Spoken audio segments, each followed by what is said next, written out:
Hi, everyone. This week in Matt Talks, I wanted to talk about upselling. For the few decades that I've worked in hospitality, I remember that I've been taught to upsell.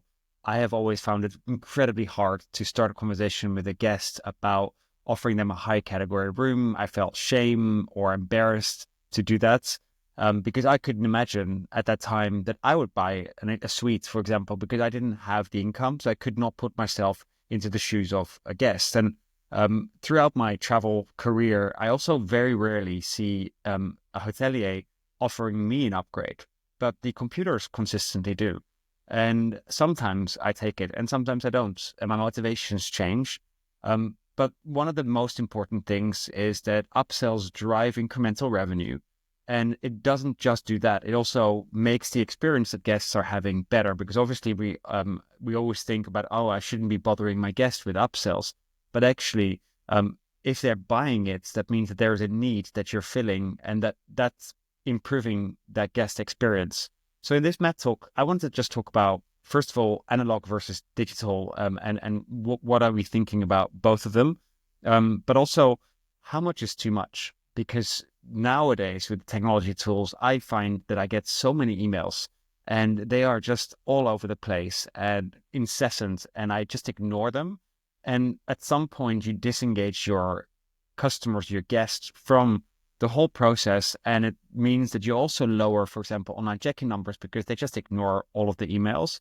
So you have to be very deliberate about the moment when you do it. Maybe you make it part of a process. And I want to talk through some of that and give you some real examples of what products work and what products may not work as best for you at a specific time or journey of the guest. I hope you enjoy this. So in this first block, I wanted to talk about the science of what works best. And there isn't real science behind this. This is things that I've learned, seen in the data that we have. But there are distinct differences. So first of all, when you get new employees at the reception desk, and we see that there's a high amount of turnover of receptionists, their first priority is getting to know the system and getting really comfortable with the system before they start to focus on the guest experience. And only once they've got really comfortable with the system do they focus on the guest experience. And the guest experience doesn't necessarily mean upsell. It means just being able to serve the guests together with like running the system in a nice way. And then the last priority is always like doing more. So once they got really comfortable in their job and they know kind of the routine, that's when they can start to think about upsells. And when you look at the most successful people that are upselling, they're often the longest serving receptionists in the team because they feel incredibly comfortable with the workflow. So with a high turnover, it's really hard to get consistent upsell results.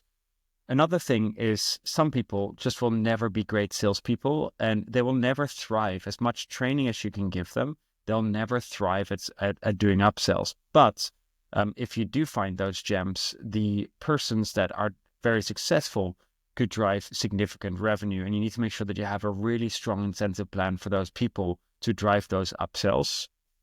But where we see the real success is digitizing.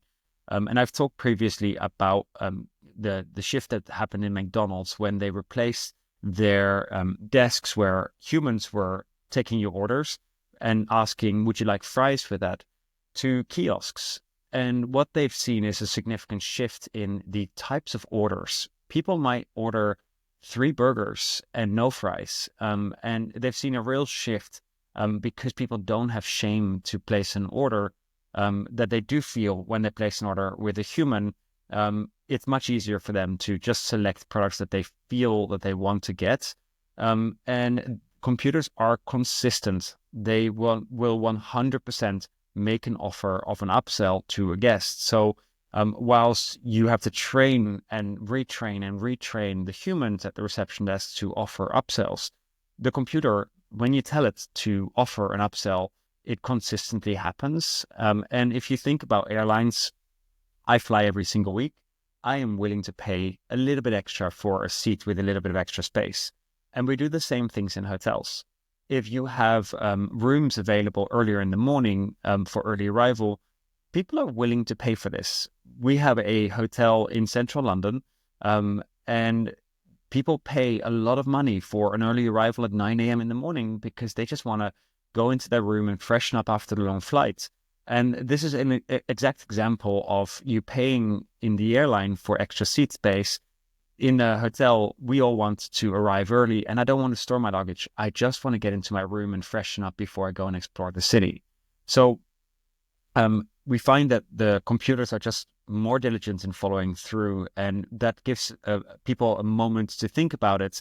And the lack of embarrassment or shame really helps the sale. There's different moments when you do upsells. So the first moment is obviously when the booking is made at the booking engine. So when a booking is inserted in the booking engine, we can add products, because you wouldn't do a room upsell at this point because they've already selected the room type. But you can add different products. So for example, in the Muse booking engine, you could already say, if they're coming for business, would you like a co-working desk? And they can already specify which days they would want the co-working desk. The highest number of sales we've seen is breakfast, which makes complete sense because breakfast is one of those things that we all have to eat, and people buy it at time of booking. You often know when you create the booking already whether you're going to come by car or whether you come by airplane. So a transportation or parking we see as really high volumes that they're adding in there. But you also already know if you're flying in from a long haul flight, early check-in fee is something really valuable for people at that moment, because you often book the flights before you book the hotel. So the moment you know your flight time, you might want to add a early arrival fee, and that gives people the ability to check in early for an additional fee. And then if this is a destination hotel where you have experiences, so for example, we do some amazing hotels up in the Northern Lights. There you might want to pre-book some of those excursions. So a lot of those things are the larger purchases that make the trip more enjoyable, you make at point of entry. Then we also offer an online check-in. So 2 days before arrival, we send an email out to customers saying, it's time to check in for your hotel. And at this point, the expectations have changed, because suddenly I'm already starting to pre-think about what am I going to do at the hotel. So besides the standard breakfast and parking that you can offer, you can also think at the online check-in journey. Maybe you want to have a sauna booking slot, or the karaoke room. Like you've turned that basement room into a karaoke space or a cinema room, because by 2 days before arrival, you have a much clearer sense of what this trip is going to be. So you need to adopt the products to the experiences that these guests are going to or want to have at the hotel. And you want to entice them to stay at the hotel to spend their money rather than booking that somewhere else outside of the hotel. So this is a perfect moment to offer those products. Then the third stage would be once they get to the hotel. So either they check in at the reception with the human, and then hopefully we will have trained them to upsell, or they will do this on the kiosk. And on the kiosk, we've seen real success from this early check-in fee, because right now I'm in the hotel and I really want to get access to a room, and I really don't want to leave my luggage in the storage room. So at this point, an early check-in fee is fantastic to offer, for example, to the guests. And we've started seeing real success with early check-in fees, for example. So as I mentioned, the time when you offer what is really critical, and you need to think deeply about this, because it does matter. Because if you offer 20 products consistently in all of the journeys, all of the sales will come down, because you're going to see disengagement from some of the offers that you have. One of the data points that we've seen is that these products that we're adding, not the room upgrades, but the products that we're adding, like breakfast and parking, 1 in 25 guests will end up purchasing one. So like it's significant. If you're a 100-bedroom hotel, you'll see 50 check-ins. That means about 2 guests per day will buy an upgrade product, and they're between 30 and 40 euros on average. And if you take that for a year, it's a significant amount of money that these guests will spend with you that they might have just spent somewhere else. So I would definitely recommend investing into an upsell journey and invest in digitizing a lot of it, because if they do that through a computer versus with a human, we see that the average value of booking goes up when a kiosk checks a guest in versus a human checking a guest in. And we should be deploying our humans to do much more exciting and fun things to create these guest experiences and let computers do what they do best. So this is just a short summary of kind of the psychology behind what works and what are some of the things to look out for. So in this next block, let's talk about the types of upsells that you can do. And obviously, the most expected one is the room upsell, where you book a standard room and then at some point you upgrade to a high category of room. Here, often I will upgrade to a room that has a nice view, especially if I'm traveling on leisure with two persons in the room. It means that taking my partner with me, I'd like to surprise my partner with a room that has a really nice and special view. I don't really care that much about the space, but I do really care about the experience that we have in that room. And often views are something I'll pay extra for. So if you have categorized all of your rooms in one category, even the high floors with the nice views fall into the standard category, you should consider splitting them out into two categories, the one room category with really nice views and the ones that are just the standard ones, because that allows you to upsell. And it doesn't have to be much, but the upsell could be 5-10 euros for a nicer view. But it matters over time. That one upsell might not be a huge amount, but if you add them up over a year, they significantly drive more revenue. Obviously, most of the room upsells will be significant difference in value. So the average value for a room upsell is more than when you get a product upsell. But there's a volume difference that happens because the room upsells happen probably less often than adding on breakfast or adding on an early check-in fee, which are simple upgrades, but the volume of them makes a difference. But you should have both. You need to make sure that you have enough categories that you can offer guests to their upsell journey. One of the things I used to do when I worked in hotels was really once per so many months, take a download of what the final price was for all of the room categories, and making sure that you fill them equally so that if, potentially there's some prices elasticity problem, that you've priced these suites too high and you end up having to free upgrade into those categories. And you can start to see that from the patterns of the average value of the data. And you need to make sure that the upsell is set at the exact level that people are willing to pay for it. And all of this is dynamic nowadays. So if you have a revenue management system, it should dynamically also price the upgrades. But majority of hotels don't, unfortunately, yet have revenue management systems. So they have to do this manually, but you have to review this regularly. So if you have a standard upgrade from a standard room to a suite of 100 euros, and you're not selling, it isn't because the system isn't working. It's because you set the wrong price. Maybe you set, not giving the right descriptions. Maybe the photo isn't there.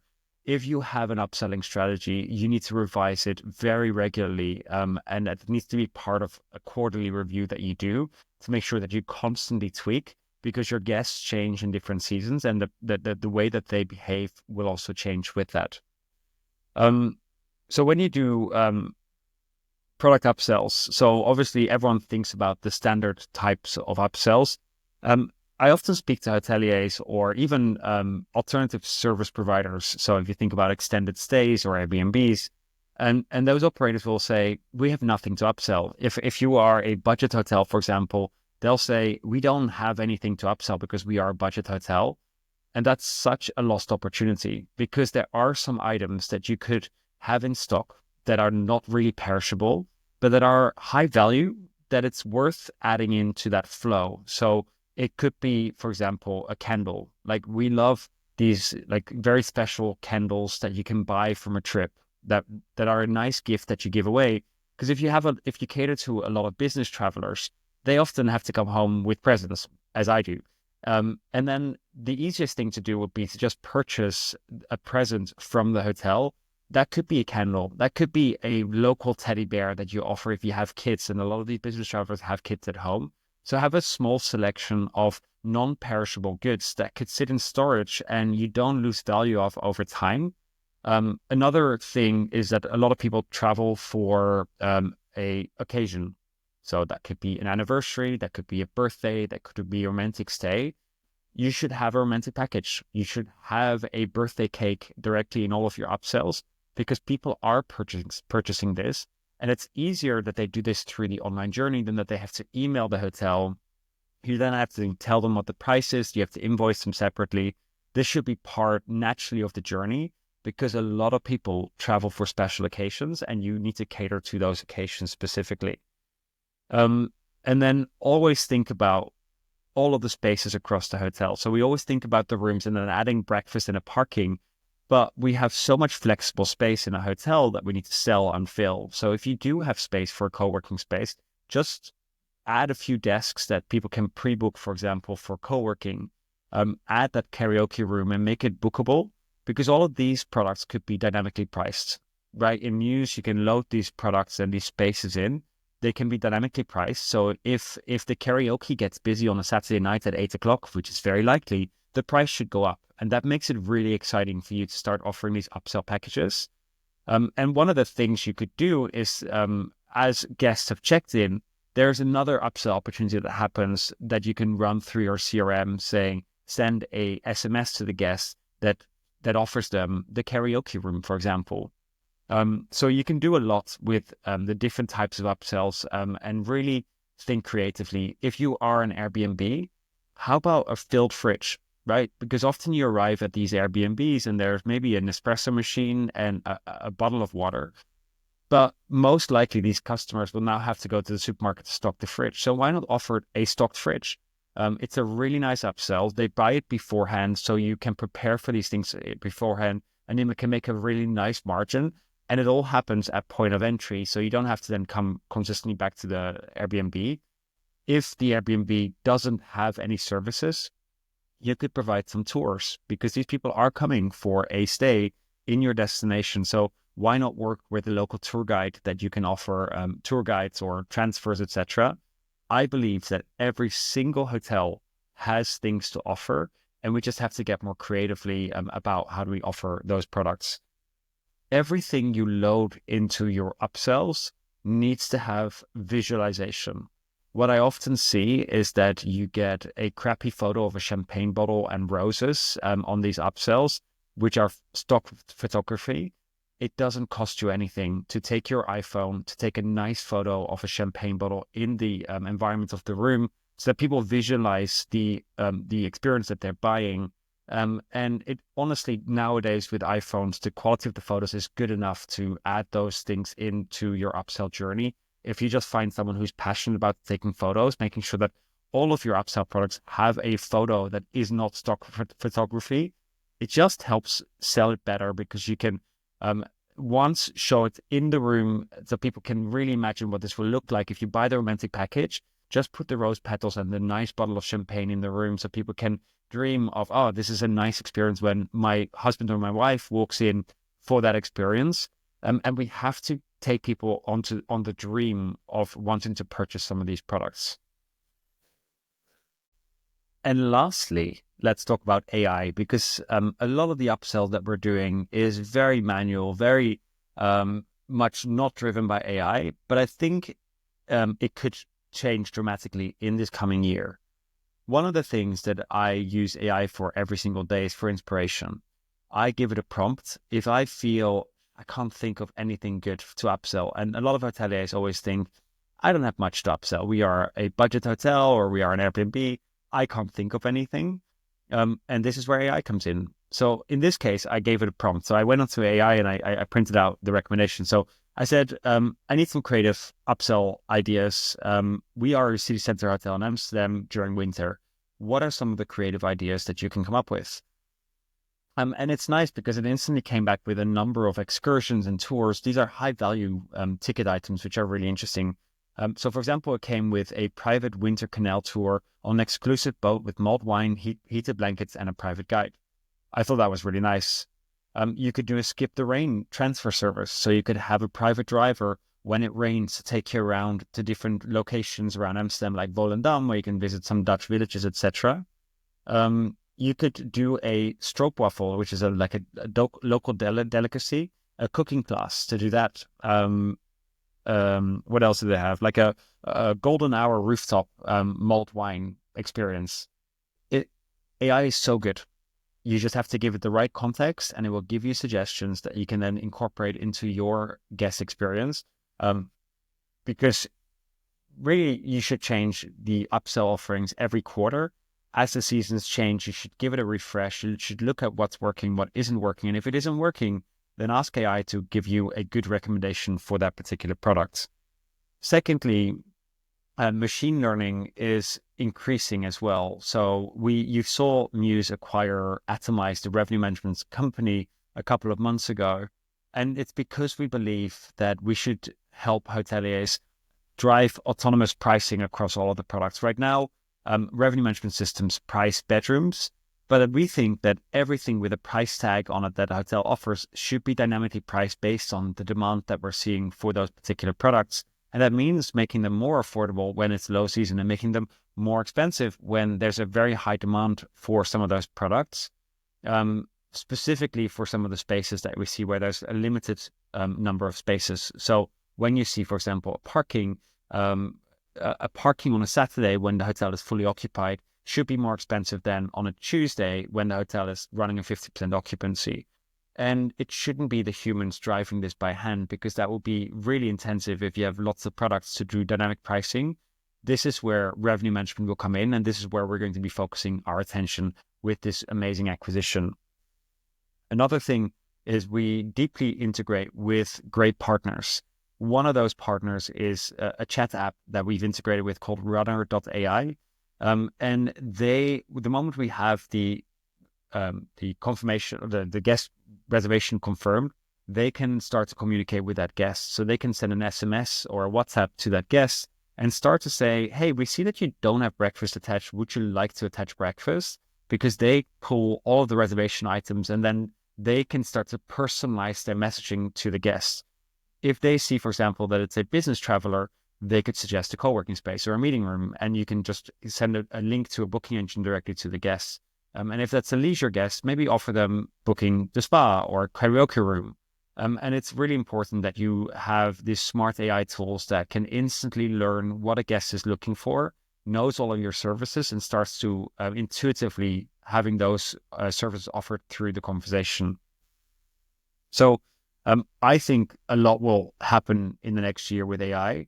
And those hoteliers that are leaning into working with these tools will start to see a significant increase in revenue, but also the guests will see much more nicer personalized stays in these hotels, because if they're willing to buy it, that means that there's demand for these products. And I think that's the thing that we often underestimate. We think we're bothering guests, but you aren't. You are delivering a service, and you're accentuating that service through these great upsell products that you have.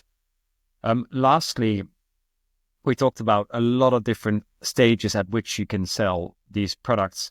I would strongly recommend you make a Miro board. Miro is a tool that we use to map out all of our different processes. And I'd say create this board where you say, okay, all of the points of communication with the guests, map them out as to what you have today and what you would like to do. And really say at the point of booking, there's a confirmation email. And those guests are really highly likely to engage. But if it's an OTA, we see a drop off in engaging with emails, because OTAs are really good at shielding. So maybe that's where an SMS journey starts with the OTA guests, and really map out every piece of the journey. Take a copy of the emails that you send out and the messages that you send out to ensure that branding is consistently, because consistency is what will drive engagement. It doesn't feel like it's a phishing email that you're sending out to a guest. It's really beautifully in line with your brand standard. And then have the conversation with the team about what is too much. Is 5 emails too much? Is 2 emails too much? And this is a personal preference. And you can start to see, you can, in one quarter run 5 emails. Then what you see is that, okay, we're seeing disengagement happening. So try 4 emails the next quarter. And this is something where you just have to see the data and engage with the data and then really listen to it. This is not we deploy a new product and then we never look at it again and we just let it run and then we're upset that it's not driving the results. This is the part of someone's job to regularly review and tweak and tweak and tweak to make sure that you get the most output from this, because this could be a very highly valuable line of business to the hotel, in addition to just the standard room sales that you're doing. But it does require attention. I hope you enjoyed this. Thank you.